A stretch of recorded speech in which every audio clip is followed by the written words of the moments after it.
On the night of March 27, 1942, a convoy of small, battered vessels slipped out of the mouth of the River Fal in Cornwall and turned south into the open Atlantic.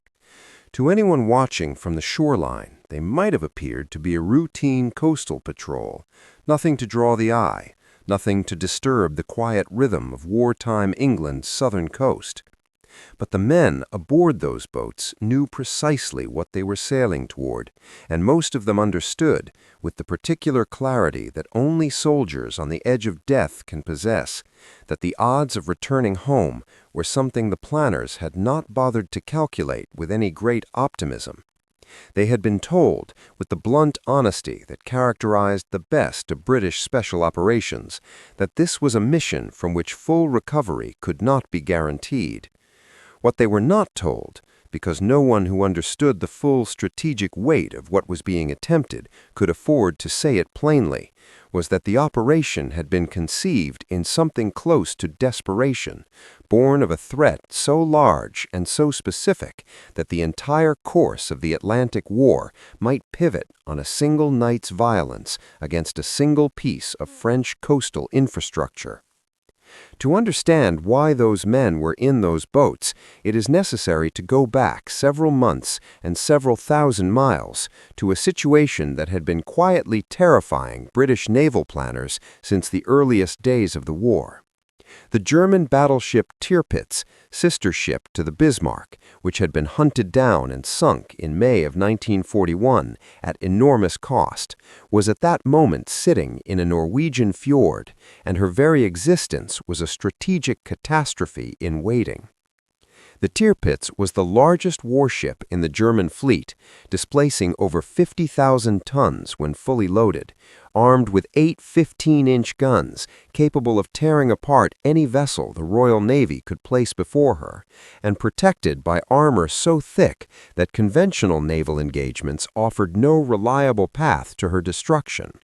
She did not need to move to exert influence, she simply needed to exist, and her existence forced the British Admiralty to maintain a permanent concentration of heavy warships in northern waters that could not be redeployed, could not be sent to the Pacific, could not be sent to the Mediterranean, could not go anywhere that the strategic situation increasingly demanded they should go. But the Tirpitz was not merely a problem of tonnage and firepower. She was a problem of geography and logistics, and it was in those dimensions that the particular vulnerability at the heart of this story becomes visible. If the Tirpitz were ever to break out into the Atlantic, as her predecessor, the Bismarck, had briefly done before being cornered and destroyed, she would need, sooner or later, to put into a port capable of handling a vessel of her size. The damage she could absorb in a running battle, the mechanical wear of sustained high-speed operation, the basic requirements of dry dock maintenance that no warship, however powerful, can indefinitely defer, all of these necessities pointed to a single location on the entire Atlantic coastline of German-occupied Europe where such a ship could be serviced. That location was the Normandie Dock at Saint-Nazaire, on the western coast of France, at the mouth of the Loire River. It was the only dry dock on the Atlantic seaboard large enough to accommodate the Tirpitz. If it could be destroyed, the Tirpitz would be effectively confined to Norwegian waters for the remainder of the war. The strategic equation was almost elegant in its simplicity. Remove the dock, remove the threat. What was not simple was the task of actually doing it. Saint-Nazaire, in the spring of 1942, was one of the most heavily defended ports on the Atlantic coast. The Germans understood its value as clearly as the British did, and they had ringed it accordingly, with artillery emplacements, anti-aircraft guns, searchlights, patrol boats, and a garrison of experienced soldiers who had been stationed there long enough to know every channel, every current, every approach by water or by land. The Loire estuary itself offered a natural defensive advantage, a wide, shallow approach that forced any attacking force into a narrow navigable channel, exposed and channeled, where concentrated fire could be brought to bear from multiple directions simultaneously. Any naval force attempting a frontal assault would be sailing, quite literally, into a killing ground of the Germans' own careful design. The conventional military calculus said clearly that a direct attack was suicidal. The men who planned Operation Chariot decided that this was, under the circumstances, an acceptable price.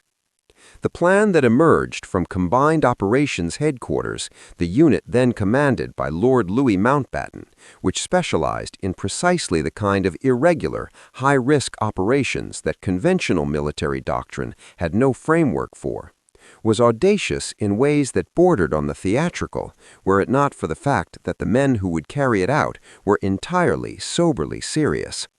At its core was an idea that had a kind of brutal simplicity. If you cannot fight your way past the defenses of a heavily fortified dock, you destroy the dock by sailing a bomb directly into it. The weapon chosen for this purpose was HMS Campbeltown, an aging American destroyer that had been transferred to Britain under the Lend-Lease Agreement, one of 50 such vessels that had crossed the Atlantic as part of that crucial supply arrangement.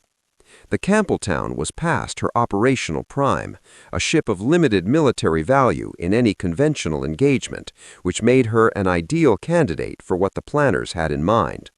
She was stripped of everything not essential to the mission, her superstructure cut down and modified to make her silhouette resemble, at least superficially and at night, that of a German torpedo boat, a deception intended to buy a few critical minutes during the approach before the shore batteries opened fire. Her bow was packed with over 4 tons of high explosive, set in a delayed action fuse designed to go off hours after impact, when German engineers and officers would inevitably have swarmed aboard to examine the wreckage of what had run itself into their dock. The human element of the operation was provided by men drawn from No. 2 Commando and several other units, roughly 265 men in total, including the sailors of the naval force. They would travel aboard the Campbeltown and a flotilla of motor launches, small and fast but fragile, armed with torpedoes and light weapons but offering almost no protection against the fire they would inevitably face. Their task, once the Campbeltown had struck, was to land on the dock facilities and destroy them by hand, to plant demolition charges on the pumping mechanisms, the winding gear, the lock gates, all the mechanical infrastructure that made the dock function. Even a heavily damaged dry dock can sometimes be repaired if its essential machinery survives intact. The commandos were going in to make sure that repair would be impossible. They would then, if the situation permitted, attempt to withdraw to the waiting motor launches and make for open sea, where a submarine was positioned to take on survivors. If the situation did not permit, and the planners were not sanguine about how many situations would permit, they would fight until they could not. The convoy departed on the evening of March 26th, passing south into the Bay of Biscay under cover of darkness, then turning east toward the French coast. They traveled in formation through the following day, and on the night of the 27th they entered the Loire estuary and began their approach. The night was clear enough, the river ahead dark and still, the lights of Saint-Nazaire visible in the distance. For a time the disguise held. A German signal station challenged the approaching ships, and a German-speaking officer aboard the Campbeltown replied with codes obtained through intelligence channels, stalling long enough to allow the convoy to close the distance.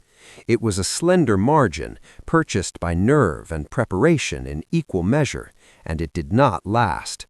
As the ships drew closer, the shore batteries opened fire, and the brief fiction of a routine German patrol dissolved into something far more violent. What followed in the next hour and a half was, by the accounts of survivors on both sides, one of the most concentrated and chaotic small unit engagements of the entire war. The motor launches, exposed on the open river, were devastatingly vulnerable to the fire that now converged on them from both banks. Several were hit and caught fire within minutes of the engagement beginning, their fuel tanks igniting, their crews and the commandos aboard them thrown into the water or killed outright. The river, which had been dark and quiet moments before, became a corridor of burning vessels and converging tracer fire. Men who survived the sinking of their boats swam in water lit by flame, some reaching shore to continue fighting, others lost in the current. The Campbeltown, hit repeatedly but still moving, drove forward with the particular momentum of a vessel that has nothing to lose and a destination that admits no deviation. At approximately 1:34 in the morning of March 28th, she struck the outer lock gate of the Normandie Dock at roughly 14 knots, driving her modified bow deep into the steel and concrete structure, embedding herself there, her delayed charges ticking in the darkness below the waterline. The commandos who reached the dock fought with a ferocity that their numbers did not suggest. Small teams moved through the dock area under fire, planting their charges on the machinery they had spent months learning to recognize and destroy. Some achieved their objectives, some did not reach them. The fighting was close and confused, with German defenders responding in increasing numbers as the initial shock of the assault faded and was replaced by organized resistance. The commandos had been trained for exactly this kind of compressed, violent action, to move fast, hit specific targets, and withdraw before the weight of opposition became overwhelming. But the attrition they had already suffered on the river had stripped away the margins that such planning depends on. When the order came to withdraw, many of those who had landed found their way back to the river, only to discover that the motor launches that were meant to receive them had been destroyed or driven off by the fire. Men stood on the quayside in the darkness with nowhere to go, and the choices available to them contracted rapidly to their final and irreducible simplicity. Those who could not escape fought on until they were captured or killed.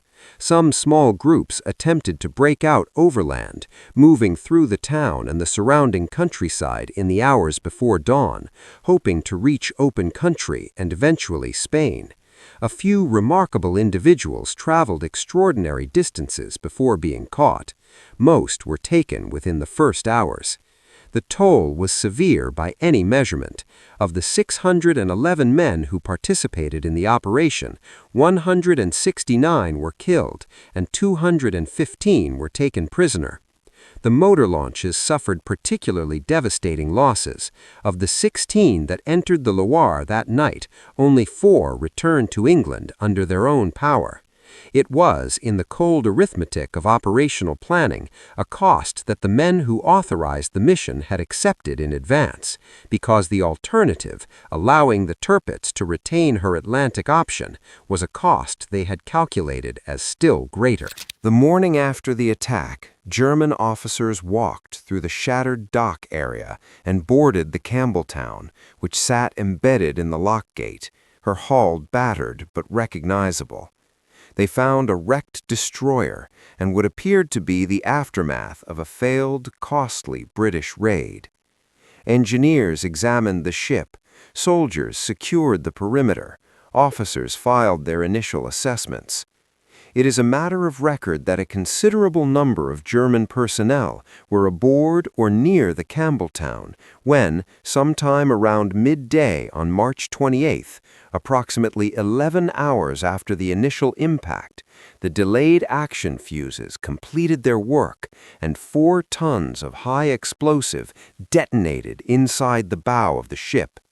The blast was catastrophic, killing several hundred German soldiers and officers in an instant, tearing apart the lock gate that the Campbeltown's bow had penetrated, and sending debris across a wide area of the dock. The Normandie Dock, the only facility on the Atlantic coast capable of receiving the Tirpitz, was put entirely out of action.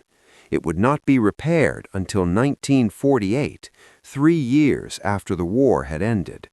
The Victoria Crosses awarded in the aftermath, 5 of them, the largest number given for a single operation in the war to that point, were a measure of the individual courage involved, but they were also, in the way that such honors often are, a measure of what had been asked and what had been paid.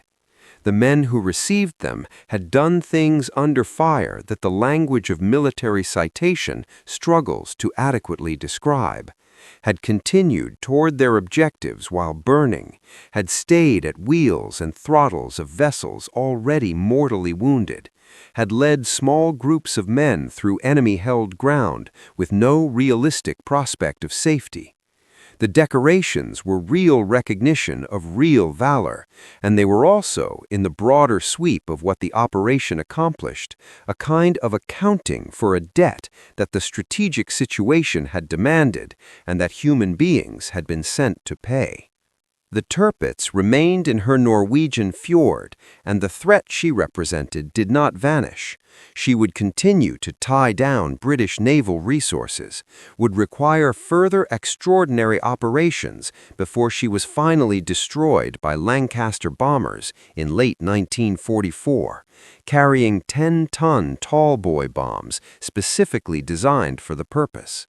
But the option that had most alarmed the planners, the possibility of an Atlantic breakout followed by sustained commerce raiding that could have tipped the balance of the supply war, was closed. The lock gate at Saint-Nazaire held the key to that possibility, and the lock gate no longer existed. The calculation that had been made in the planning rooms of combined operations that the destruction of a piece of dock infrastructure was worth the lives of the men being sent to destroy it had resolved, in the cold terms of strategic outcome, in favor of the decision to proceed. Whether such calculations can be called just is a question that military history never fully resolves, because the counterfactual, the war in which the Tirpitz broke out, in which Atlantic convoys faced not only U-boats but a battleship that nothing in the Allied inventory could reliably stop, does not exist in any form that allows for measurement. What remains is the record of what happened on the Loire on one night in March 1942, the burning launches, the men in the water, the Campbeltown driving forward in the dark, the charges ticking in the bow, the dock that could not be repaired for 3 years after the peace. The men who survived lived with those hours for the rest of their lives, the way that men who have been in close and terrible action carry it, not as trauma exactly, though it was that too, but as a permanent alteration in the texture of experience, a baseline against which everything that followed was measured. Those who did not survive left behind the specific kind of absence that falls over a generation when it has been asked to spend itself on the sharp edge of a strategic necessity. The history of industrial war is filled with such moments, such exchanges, such places where the enormous machinery of national conflict was brought to bear on a single hinge point, a single mechanism, a single dock on a river in western France on a cold night in early spring.